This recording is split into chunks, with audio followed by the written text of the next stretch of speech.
said we had no chance.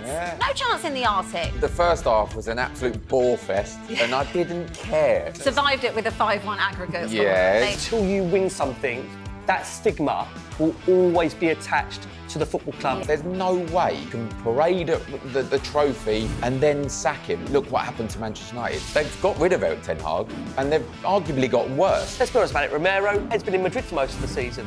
Tired. Son to come on for the last 20 minutes. Get the winner. 25 minutes. Could you get the imagine? winner. Yeah. Could you imagine? That's what we want. If Heung-min Son is considered match fit, he will start. That's my feeling. I would love it, and I'm giving old Kevin Keegan speech here. Give the Kevin Keegan straight down the camera. Go I'm on. not doing that. I've done that before. Ambrose lost the last couple of cup finals, whereas Ange has won the last couple of cup finals.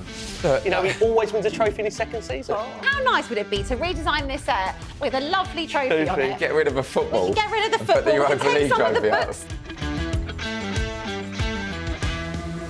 Hello and welcome to Inside Spurs, talkSPORT's dedicated Spurs show where we talk all things Tottenham Hotspur.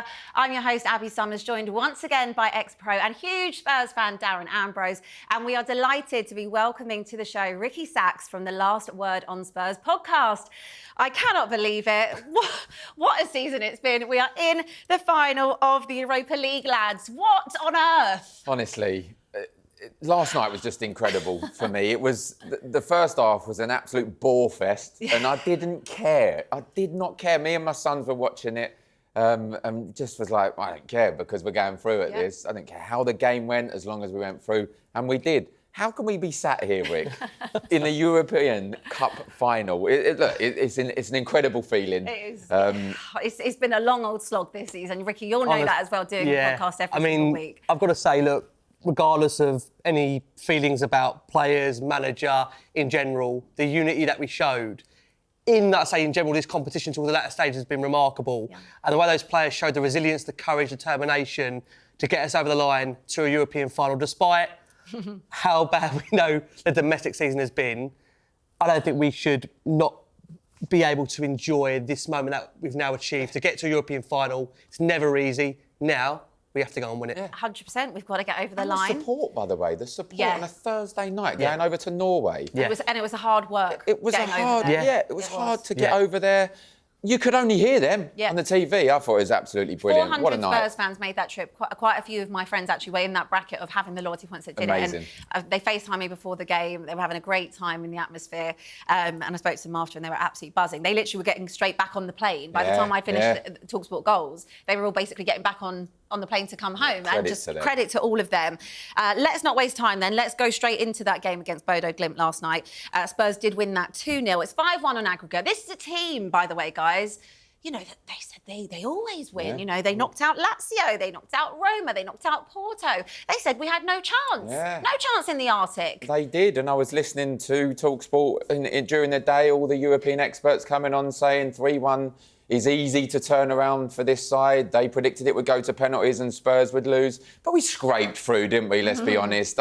Immediately after, I'm looking on the social media, and Manchester United with a rout against Bilbao, and Spurs survived the test at Bodo Glimt. Survived it with a 5-1 aggregate. Yeah, there's a real narrative around Spurs. Ange, and we'll talk about Ange, he said it in his speech towards the end. It was never in doubt for me. I thought we'd go there to Norway. I thought we'd win. We didn't dominate the game. No. We controlled the game exactly how we had to play.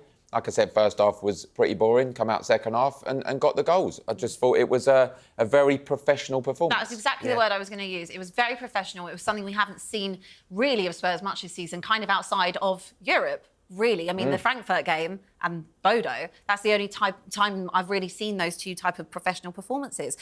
There was goals from Solanke. It was a lovely assist from Christian Romero, who we've also been very critical of this season as well, and rightly so, might I add.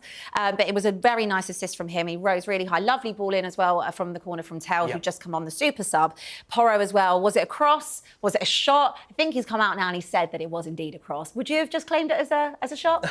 I think it's hard on the back of the one we saw with Sarr in the earlier part of the season, where that one was so evidently a cross. So look, I think the most important thing is that when you look at across the tie, stopping Bodo from scoring, I think the only team to do that in 2025. Absolutely. I think you have to give enormous credit to the group, because there's been, as we know, a lot of outside noise, and maybe some would say rightly the outside noise has been there because of the nature of our performances really across the season.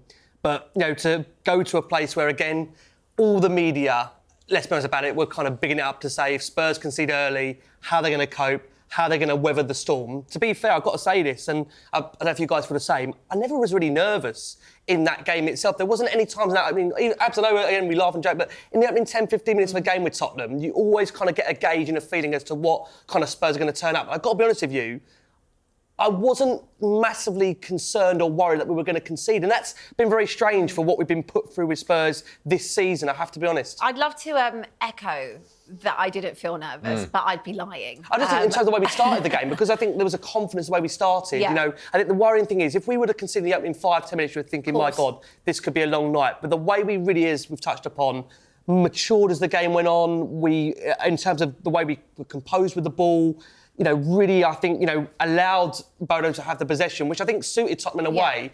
The frustrating thing for a lot of Spurs fans out there, and I'm going to touch upon this, that why could we have not seen this kind of performance more in the Premier League? Because if we had seen this more in the Premier League, there wouldn't be so many questions as to what the future around Spurs looks like, maybe in terms of the manager, which I know we'll come on to. It showed me that he does have another style of play. And yes, we've not seen it a lot in the Premier League, but I didn't expect it to happen. But a few supporters would have expected, go there, gung-ho, try and get 1 or 2 up really early. Like I said, the first half, they nullified what Bodo Glimt were about, which I expected them to come out fast. Bodo Glimt didn't see nothing. I wasn't nervous at all. Apart from the goal that we conceded in the first leg towards the end, at a poor time to concede, I didn't think much of Bodo Glimt. I didn't think we'd go there and they'd cause us too many problems.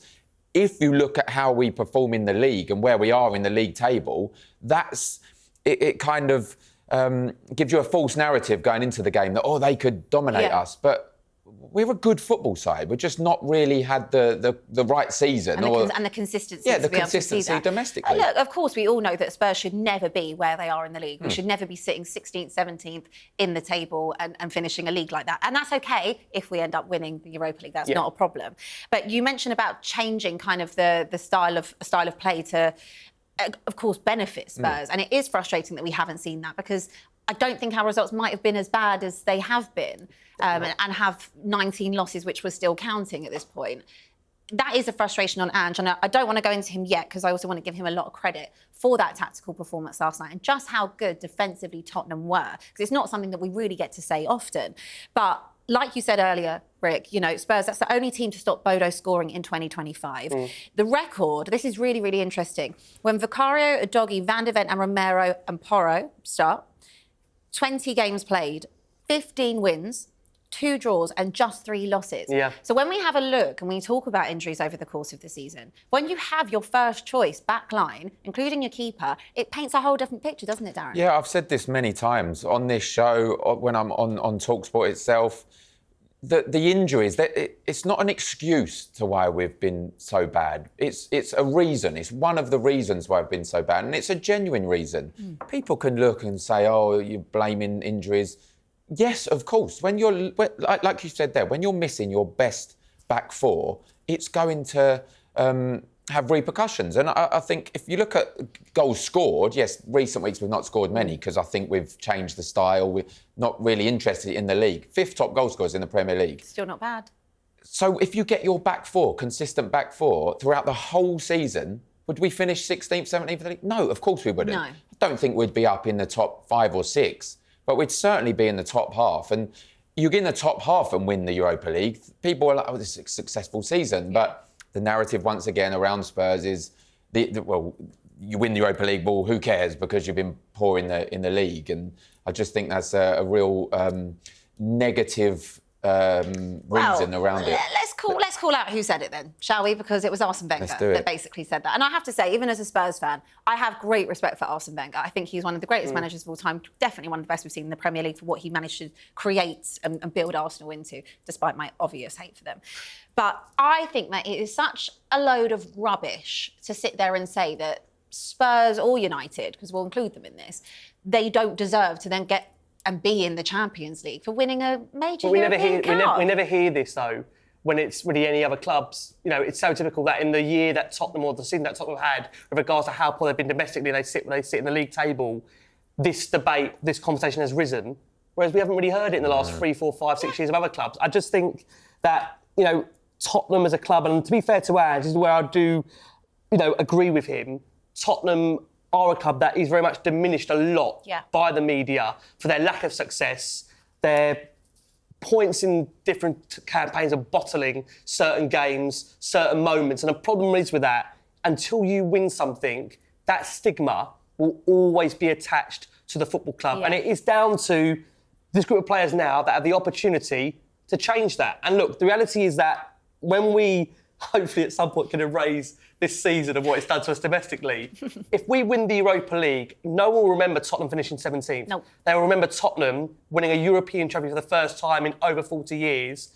And Ange Postecoglou, sorry guys, cover your ears for those who want to say this, being one of Spurs' most successful managers. Yeah. And that might be crazy for some to hear. And look, the reality is, to touch back on Dale's point with regards to the injuries, and you mentioned some of the players there, that when we've had, the likes of Vicario, Doggy, Van de Ven, Romero start, that record isn't as bad. The problem is, I think, for many out there, is that when we've seen across this season, games, for example, typically Palace away, Ipswich at home, when we've had the full squad available and not got results, that is where I think as a fan base, it's really hard to remain confident and try and not look at those red flags that there have been to think, can this be successful? I think where we are with Ange at the moment, I think his run is sustainable, maybe over a cup competition. Yeah. I think over a league campaign, it's very difficult because you are going to get injuries, as other teams have got. So you can't rely on the same 14, 15 players to keep you going and keep you fit. You are going to have to make adaptations, whether it be to players, styles. And I think the problem, again, is just to come back on this point,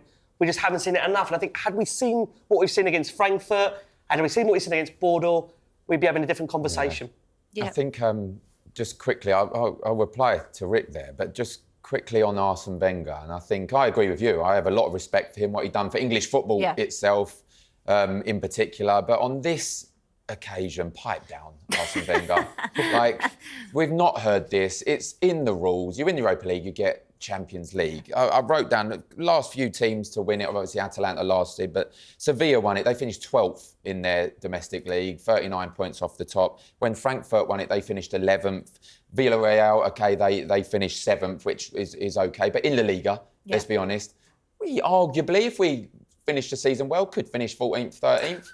You didn't hear that when Sevilla won it. You didn't hear that when Frankfurt won it. No. It's Arsene Wenger who seems to be doing anything for a quick buck at the moment. In this situation, he's wrong. He knows he's wrong, but he's just going to say it because he has the Arsenal connection, and that's totally understandable. But look, going on to what Rick said in terms of the results and the Ipswich in particular and Palace in particular, I've said this before. You get those results across the season when you're a player, when you're playing. But it coincided in a real poor run of form in terms of results and injuries and other reasons, aspects in terms of Ange's tactics. I think if you'd have won 8, 9 games in between those, Totally agree. it wouldn't have looked as bad. But because it coincided in this injury crisis that we fronted it as and losing a lot of games, people then point to, well, when your team's there, you lose to Ipswich. When your team's there, you lose to Palace. We wouldn't have lost that many games if we hadn't had this many injuries, and that's a fact. Yeah, I do agree with that, and I know that you're still firmly Ange in. We're actually going to talk about Ange now because we might as well just stay on it. We were going to do it later, but he's dragged us back in. And I'll be honest with you, he might have just dragged me back in too. I'm going to be called a flip-flopper. I know, I'll just have to hold it.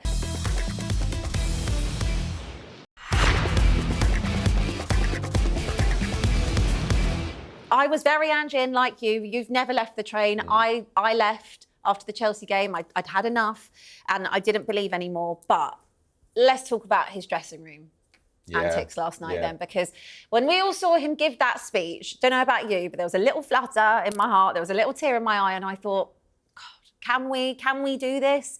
Can he make them believe? Because I'm starting to believe, and I'm just laying here in bed. And now I feel like, oh, go on then. Like, if you win us a trophy, how can I say Look, goodbye? I've gone so close to being Ange out. I think last time I was on, I had a toe. My toe was left in. Now maybe a leg's still in there. And look. Yeah. More so because of that speech that he gave in the dressing room. And not so much what he said, but I looked around at the reactions of the players. everyone's buying into what he's doing. Every single person. Look, it's been an unprecedented season. We speak about injuries. OK, not going to go on about that. But even when all the players are back fit, that everyone said, well, when the players are back fit, it's going to change. Everything's solely on the Europa League. So he's been resting players, giving players 45 minutes here and there. Never fully been focused on the Premier League. It's solely Europa League.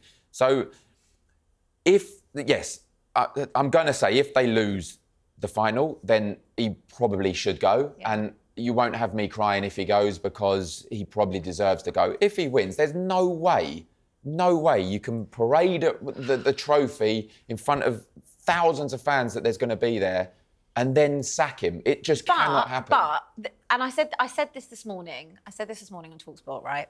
I said, I still don't believe he is the right man. Correct. Because of what I've seen over the 38 games, and even at times last season, bar those 10 games, I've not seen any consistency. No. Regardless of the injuries on both sides of this season and last season. So if I look at that, I don't think that what he wants to do, unfortunately, is sustainable at Tottenham. In a cup, it's different. And obviously, I think it's only him, Jose and Poch that have got us to a final in, I actually don't even know the number of years. It was something ridiculous.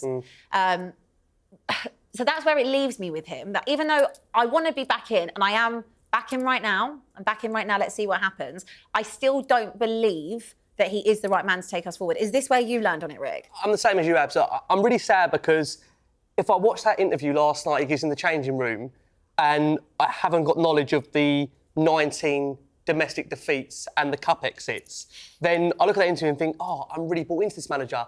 But the problem is I can't forget or erode from my mind the domestic campaign that we've had and the nature of our defeats and the manner of some of the exits that we've had in the Cups, the Liverpool game at Anfield for one of them. And again, look, Liverpool are a great side, and I have to qualify this and say that I know we've been decimated by injuries for a second season in a row. Totally understand that, totally get that. But the reality is for me that barring the first 10 games of last season, back to your point, I've not seen really any point of consistency to give me the confidence that giving Ange Postecoglou more money in the summer on better players would assure me we're going to get better results. Because the problem is, I think, there's been games that I've touched upon that even when we've had injuries, I think there's still been enough quality on the pitch to get results. And I think where we are now in terms of this Europa League run, I'm not going to take anything away from Ange. I think tactically he's managed it ever so well in terms of the Frankfurt and this Bordeaux game. But you have to also think about it. As a set of players,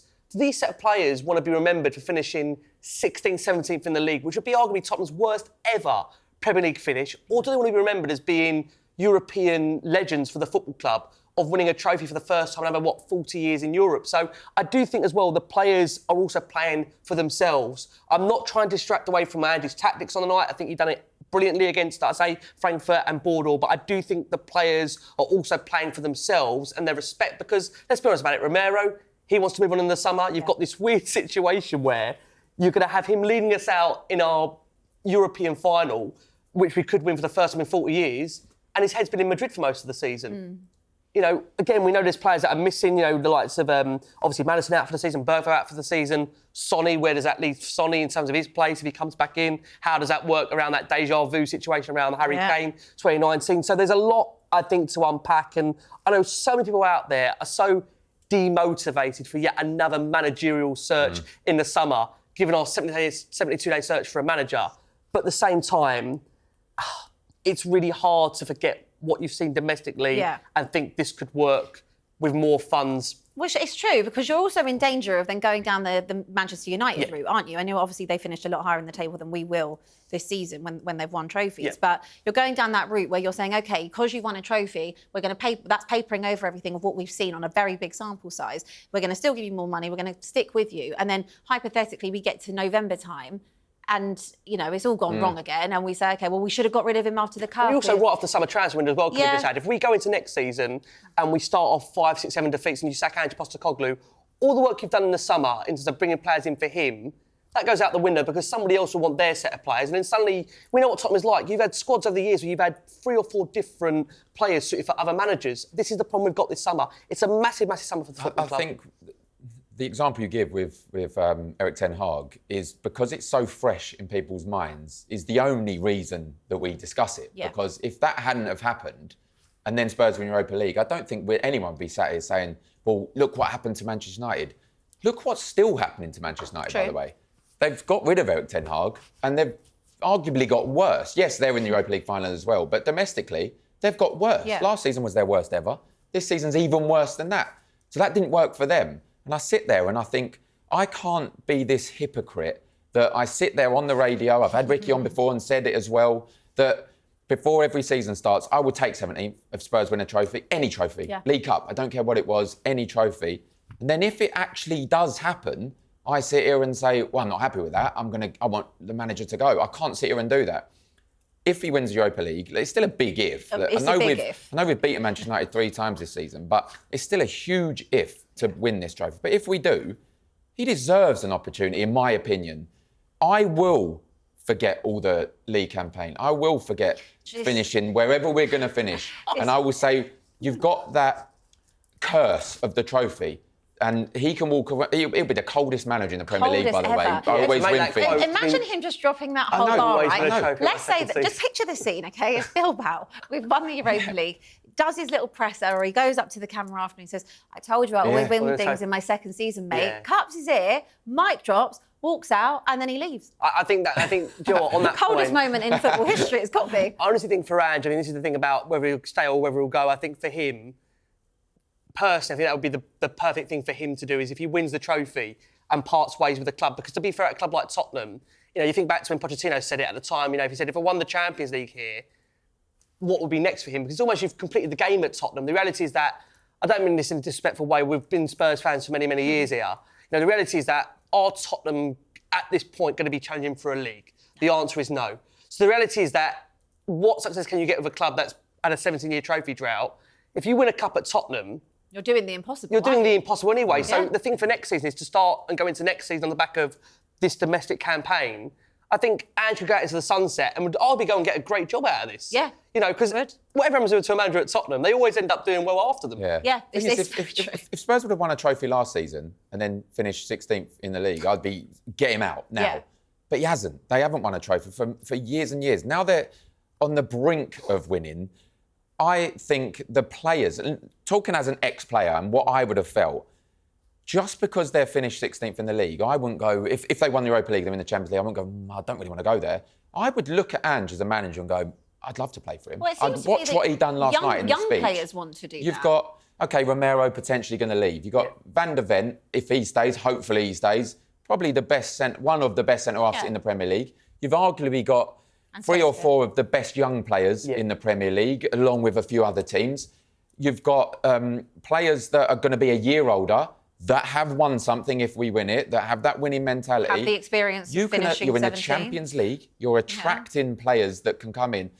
Forget the league. No player is going to sit there in summer if we win and win the Champions League and go, well, I'm not going because they finished 17th. But it's not going to happen. Going into next season, even if we win the Europa League, at the first sign of trouble, I think fans are going to turn quite early. I might be wrong. I don't know. The last 4 games, though, the last 4, maybe 5 games, solely concentrating on the Europa League. Solely. Yeah. And we both, all of us here, you both sit here, you'd say... No one really cares. I mean, do you care if you win the next 3? We don't care now about, all due respect, the Palace. I mean, I don't care. We want Spurs to win. I don't care if we lose the next 3, as long as we win against Man United. I couldn't care less. I actually couldn't care less. And to be honest with you... But that takes us to, 22 defeats? Yeah, but I mean... But then after that, are you going to say, yeah, but we lost 22? Yeah, but no, because we don't care. When you've had 19, what's the difference? No, 20, 21, 22. At least no one can ever sing that, 20 lost in a season, and then potentially go and win a cup. I think I checked out of it. Once we'd had the 12th loss, I was like, you actually can't hurt me anymore. I'm out. I'm emotionally out of this. But it is funny the way that we obviously just spoken about Ange there, because a man can hurt you 19, 20, 21 times, but you give one cup and everyone's still, have I been too hard on him? Should I get back on board? I guarantee you, after last night, there's probably a percentage of support, like yourself, that have gone back to, I think that interview, when people watch that interview, it's very hard to not want him to succeed. But again, what you can't forget is, I think me and Abs have been consistent on this, is that you can't also forget the manner of some of the things we've seen this season. You can't forget that. But right now, I'm in a toxic relationship with my club and I'm being gaslit by them to get back on board. At the moment, my whole life. Isn't there? There's a real siege mentality for Ange and the team against everyone Against else, the world. bar the supporters. Yeah. And I absolutely love it. I do love that. it. You know what, I've got to say, just on Ange, the way he's spoken about us from a media perspective, you know, whatever you think about him tactically, statistically in terms of the league, you can't help but be proud of the way he's represented us as a manager of the football club and the way he's spoken up for us in terms of the media. Because look, let's be honest about it, whatever you think about Mourinho and Conte and the fact they didn't get the players they wanted to be successful here, you know, they, I think, felt that maybe Tottenham for them as a club were maybe below them. They were beneath them. Yeah. Whereas, to be fair to Postecoglou, I think he's always, definitely in these most recent few months, really stood up for the values of the club and the fans' values of the club, which, again, he deserves credit for. And been protective as well. Yeah. He's been very, very protective. And that is nice to have a man like that will protect the club, because we've not always had it.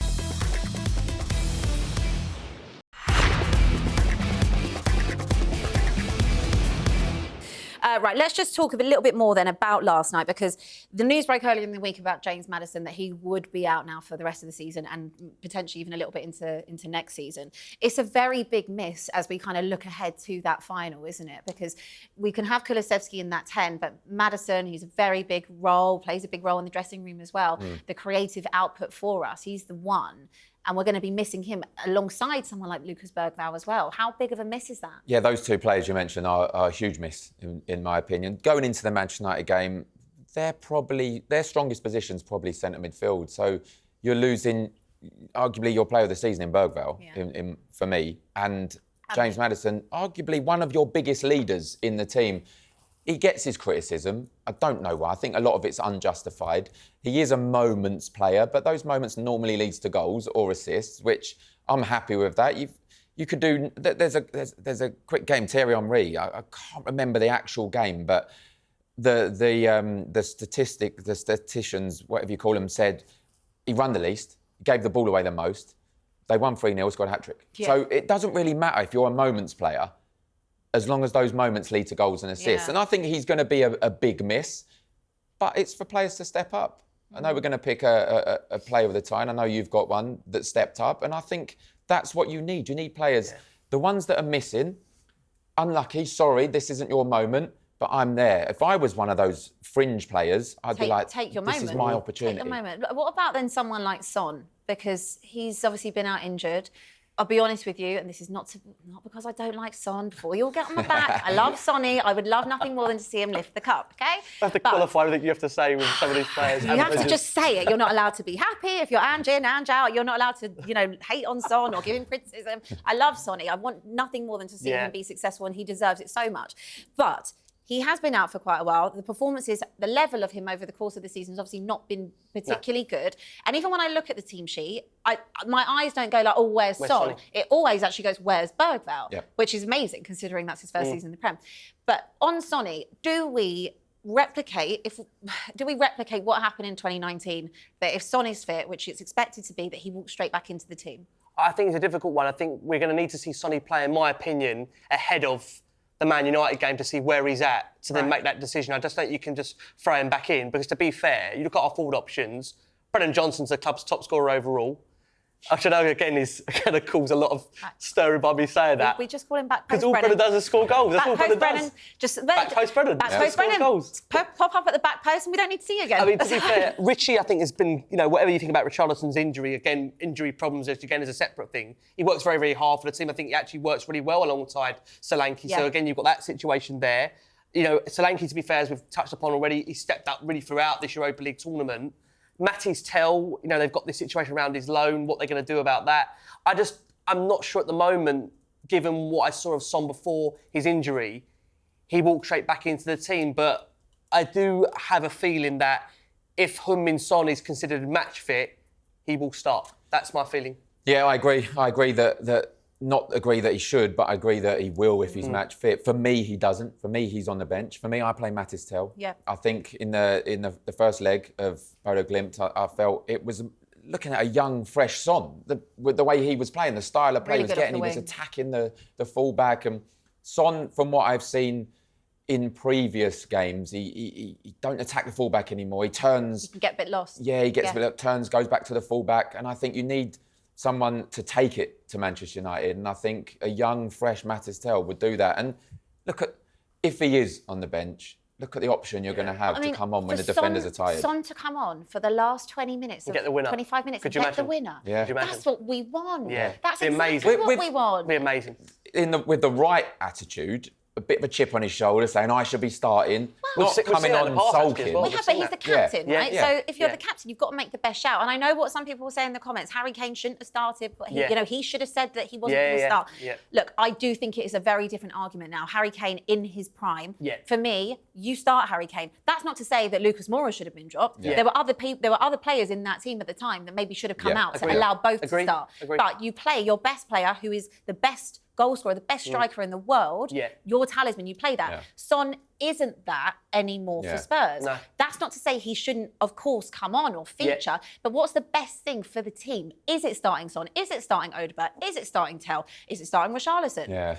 And part of me, even though I know what you're saying, I think he will. I definitely think he will. Yeah. But I would actually like Ange to have as much vim that he has when it comes to everything else, and say, no, I'm picking the best team for Tottenham to go and win this. What I'll say, sorry, Rick, is this decision will be all on Ange and the coaching staff. There's no way in a million years Son would go and sit in the room with him and say, I don't think I'm right for this, unless he's 50% match fit. I totally agree. I'm telling you, even for me, if I was 90% match fit, this Europa League final, I'm saying I want to play. And if you're the captain of the club, one, you want to play, of course you do. You want to be part of this historic moment, potentially. And two, if you're picked in a team, and then afterwards you go in and you say, well, I'm not sure I should, Andrew's going to sit there and go, hold on, are you bottling this? I'm picking you. I'm putting my faith in you. This is solely down to Ange's decision. I think what's on the line for Ange as well is, and we mustn't also overlook this, I think he's the first ever Australian manager to reach a European UEFA final. So for him, I think, given what's on the line for him personally, I think wouldn't be swayed by Sonny, whether he's fit or match fit. I think he would want to pick it based solely on what is best for the team. Yeah. Maybe what I'm alluding to here is that maybe that powers that be above him might be a potential issue for him. Potentially so. Potentially so. We'll leave that there. We'll leave that on. We'll leave that there. Right.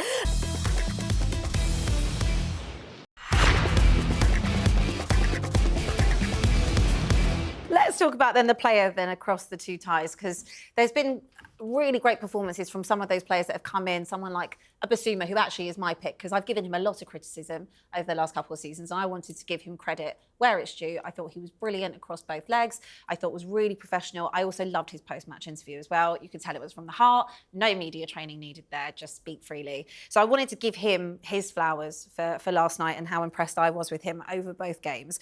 Who's yours, Darren? Pedro Porro. I think Mr. Consistent, I call him at the moment. I think he's got so much energy in that right back. I think there's a moment last night, it was popped up on the left wing and making challenges, and then he was back at right back. And if it's me, I'm claiming that's a shot at goal. I'm claiming I see the goalie off the line. He's too modest. Yeah, he's too modest. But look, fair play. It just shows you. And even during that speech with Ange, and he come in, and he's shouting Vamos. You can see he's a big leader in the dressing room. You can see he's loved as well. And you can see he loves playing for Spurs. I just think him going up and down the wing gives us a real outlet. And as you said, when Brennan Johnson drifts in, tries to get to that back post, with him getting beyond him, I thought he was really good in the first leg, but I thought he was excellent yesterday. It's a good shout, really good shout. Who's yours, Rick? I've got to say Dominic Solanke. I think, there's been so much levelled at Solanke through parts, not all of the Spurs fan base, with regards to maybe his ratio of games to goals. But when you look at what he's done in the latter stage of this European competition, how he's played such a pivotal role against Frankfurt, leading, of course, into Bordeaux, and how his goals have helped Tottenham get to a European final, that is what you pay the big money for. He was a £65 million signing. Again, there's a lot of questions as to who could come in and fill the Harry Kane boots. I think we all know, look, very hard for any striker to come in and be Harry Kane. It just isn't going to happen. But I have to say, I think what's let Dom down is that the service to him. Yes. He's been feeling off scraps for a lot of the season. You look at that guy he's having to work with. I'm just so pleased for him that he's had such a pivotal say at such a pivotal part of Spurs' season where his goals have got Tottenham to a European final. And he will, I think, be one of the key players in that Man United game. If we are to win it, that we're going to need to be 10 out of 10. Yeah, I totally agree with you. Look, we could have actually picked anyone across the two legs. I think Honourable mentioned Romero. Yeah, Romero. I was going to say he was outstanding. Both Romero and Mickey van der Ven. I thought they were both exceptional. I thought Doggy was really good. And actually, I just wanted to say on Richarlison, because he does get a lot of criticism, super injury prone, like we said. Yeah. But I never ever doubt his work rate. No, I never ever doubt his love for the club. Commitment. Yeah, his commitment to Tottenham. Yeah. Never doubt him. Yeah. And I thought he did really well. Because at first, when I saw the team sheet, I was like, oh, are we going to go with Tell and Odebert? That might have been something that I leaned a bit more towards. It was more attack-based. But I like seeing them together. It's not something I might want to see every week in the Prem, but needs must. And they did a good job.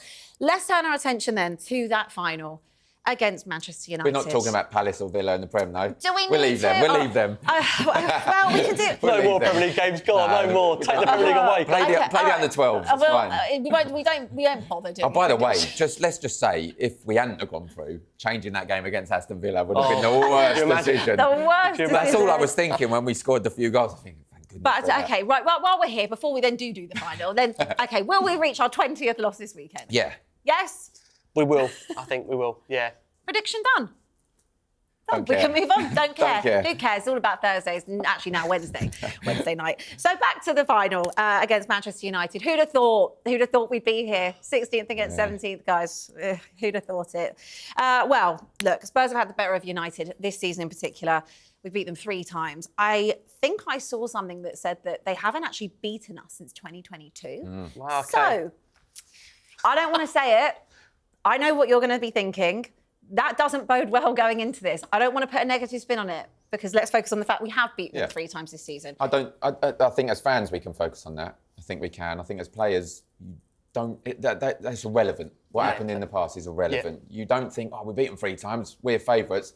Arguably, Manchester United are going to this game. They are the favourites. Because from their experience of winning trophies over the recent years and Spurs' inexperience of winning trophies. So whatever's happened in the past means absolutely nothing. They're slight favourites, by the way. They are 50.7%. Yeah, I think that's understandable. I think 49. maybe a little bit more, but I don't care. I don't care who's favourites. I don't care if they were 80% favourites. You go into this game, it's all or nothing. And bear in mind, it's all or nothing for both sides. Yeah. There's this real debate the last few weeks, if it was an all-English final, who's it mean more to? Well, it means more to Spurs. Oh, of course. 100% means more to Spurs. Manchester United are fronting it as, for the rebuild of Manchester United, getting into the Champions League means a lot. For sheer just winning the trophy, joy, and getting this curse off your backs of Spurs, I would love it. And I'm giving old Kevin Keegan speech here. Give the Kevin Keegan straight down the camera. Go on. I'm not doing that. I've done that before. I would love it if we beat these, but it's not going to be easy just because we've beaten them a few times this season. It's just not. I honestly think for the future of Spurs, it's also really, really important. When you look at what it looks like for Tottenham, winning a trophy after 17 years, what it does for the fans, what it does for the club, what it does for a lot of the players there that are young players, what confidence that would instill in them. Suddenly, Tottenham have gone from a club that was 16th, 17th to next season being in the Champions League. I think it completely changes what the summer looks like for Tottenham. And, again, I'm going to try and, even with what's happened this season, I'm going to try and manifest positivity. We have to. We have to manifest positivity, right? Despite I've literally got my crystals on. I'm going to be clutching my crystals. The law averages would tell you that obviously with Spurs playing United 4 times this season and winning 3 of them, the law averages would tell you Tottenham being Tottenham would lose the most important game of the lot. But I didn't want to say it, but manifesting you said positivity, which we're trying to do on this show, this is not a great Man United side. It is not the Sir Alex Ferguson Man United team. It's a Man United team, with all due respect, that have struggled a lot in the league, like us. And I think for Tottenham, we, as a group, similar to Frankfurt and Bordeaux, we need to really, I think, be 10 out of 10 across every player in the game, and hope United have some off days. And I really hope, obviously, Bruno Fernandes also has an off day, because whatever you think about Man United, Bruno Fernandes, he is their match winner. And he has carried that team a lot through difficult moments during his time there. And I just want to give also a little bit of a positive stat. I think Ambrose lost the last couple of cup finals, whereas Ange has won the last couple of cup finals. You can argue where those cup finals have been, but at the end of the day, Ange is a winner. Look, You know, he always wins a trophy in his second season. And if he could do that, it'd be tremendous. Look, Manchester United proved everyone wrong against the odds last season, winning the FA Cup against Manchester City. Everyone thought they was going to get annihilated. This is not going to be easy. You've got Mason Mount, who seems to have turned up last night as well. Reborn.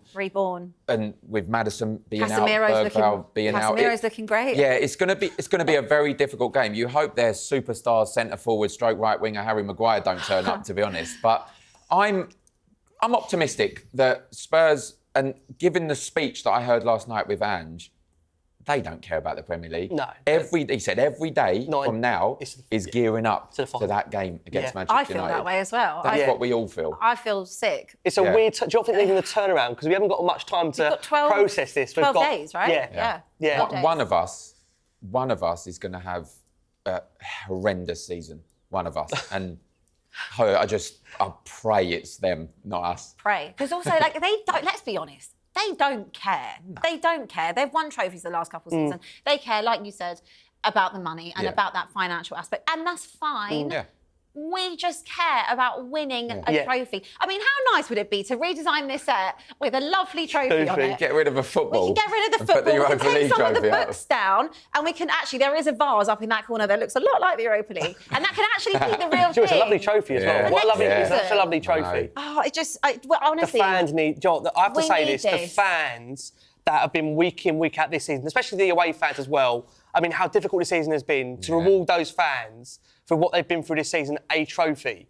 You know, because I think we've all been disillusioned for a number of years with Tottenham. But to see this side, you know, really, I think there's...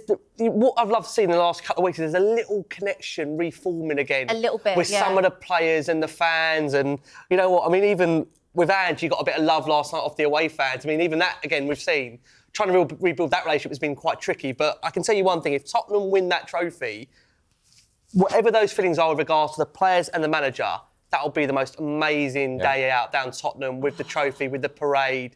Everyone will get behind the team and the players, and we can worry about the future on another day. Oh, honestly, to dare is to dream, right? We should just rename. To dare is to do. Can we start daring and start doing? Yeah, let's just do. Let's just do. Can we do? And something you just said, Rick, that it's been a terrible season. It's been a terrible life. I'm not being horrible, but it's a really difficult life being a Spurs fan, right? There's not much joy that comes out of it. I was 7 when we won the FA Cup. Yeah, you were okay, but I've seen one cup in my lifetime. It's It's a difficult life, okay? And just one trophy, I can go another 17 years after that. That's all right. That's fine. Just give me this one.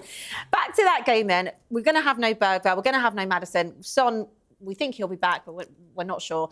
Can we get over the line? Can we do it? Do we have enough in the tank with our squad of players to beat Manchester United when it matters? Yes, yeah, of course we do. And again, it's a one-off game. Look, this could be a sensational final. This could end 4-3 either way, or it could be the most intense, boring game, nerve-wracking game that finishes 0-0, go for 120 minutes and goes to penalties. What would you like to see?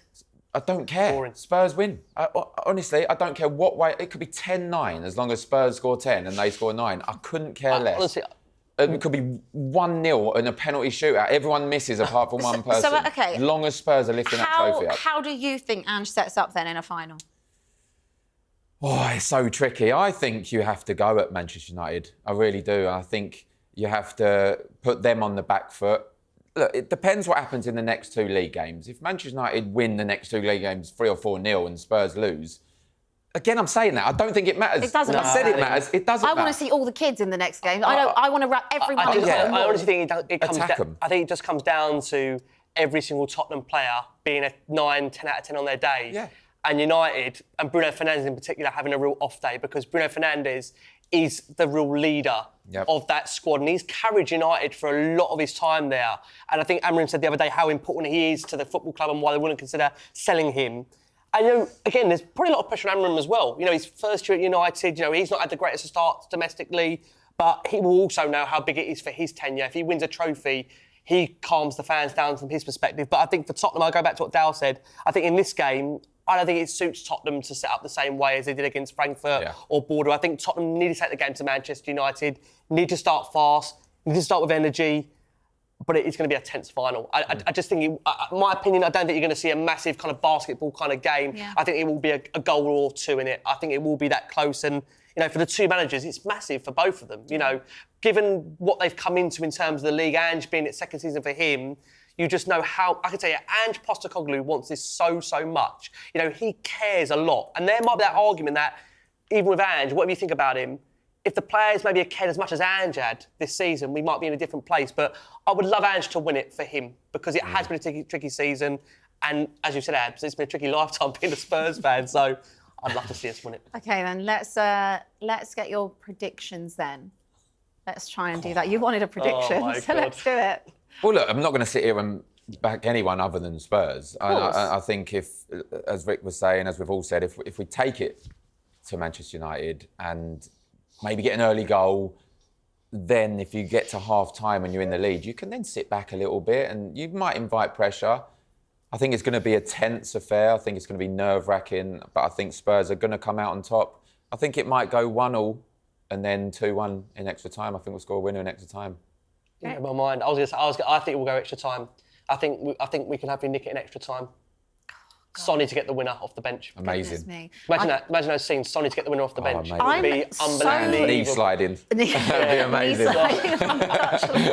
I'm so nervous. I'm so nervous at the thought of this. Considering it's in 12 days' time, I dread to think what it's going to feel like when I actually get out there. I haven't done an away day since the Champions League final. Wow. After that, I used to go home and away Yeah. week in, week out. Yeah. And obviously, because of work, I haven't really managed to get too many games this season. But I'm still watching it here. I'm just, I'm just not suffering in there. But I'm so excited, but I'm so nervous at the same time. We've been hurt so many times, haven't we? That's what you have to be. Nervous is great. Yeah. Nervous and anxious is great. I can almost guarantee Inside Devils, is that what it's called? Inside I don't know. Devils, we'll be sat here and they'll be so confident. They'll be going, they've beaten us 3 times. But when it matters, I go back and I was at the semi-final of the FA Cup, Aston Villa and Palace. And I was doing the lounges and everyone at Villa was so confident it's going to be 3-4-0. And I think that's how the Manchester United supporters are going to be. I could be wrong, but I think they're going to think... They're going to have that thing, lads, it's Tottenham, aren't they? They will think it's lads, it's Tottenham. And I hope they do. I hope we are the underdogs going into it. Lads, it's United. That's what I'd be saying. Do it. Lads, it's United. OK, guys, well, the next time I guess that I might see you both is we might have actually won a trophy. Are you going to go out there, either of you? I don't know. At the moment. I might just put a TV in a dark room and watch it on my own, not even like a lot of this season then. Yeah. I don't know. I'm going to try. Rick, you going to try? Yeah, I'm going to try and navigate a way out there. I know a lot of people want to see last one on Spurs' reaction if we win it. I mean, look, we've waited so long for a trophy. We just want to win the thing first, and we can wait for that. But I think everyone's going to try and navigate a way out there. But I think they'll be screening at the stadium as well. Yeah. So I'm sure it would be amazing to do Last Word on Spurs out there, because am I right in saying it's the biggest Spurs? Biggest now, independent Tottenham fan-made podcast. Absolutely amazing. Yeah. I've known you for a long time. I know, since the start, and I always keep nodding whenever I see Abby on. I'm like, nodding. We know this. We've gone through this similar pain. We've gone through the pain. Honestly, guys, it's been a pleasure. That is all we've got time for this time on Inside Spurs. A huge thank you to Darren and for Ricky for being here. We will see you next time, for better or for worse, for trophy or for not. Come on, you Spurs. Please, please, please, please, please, please, please, home, please.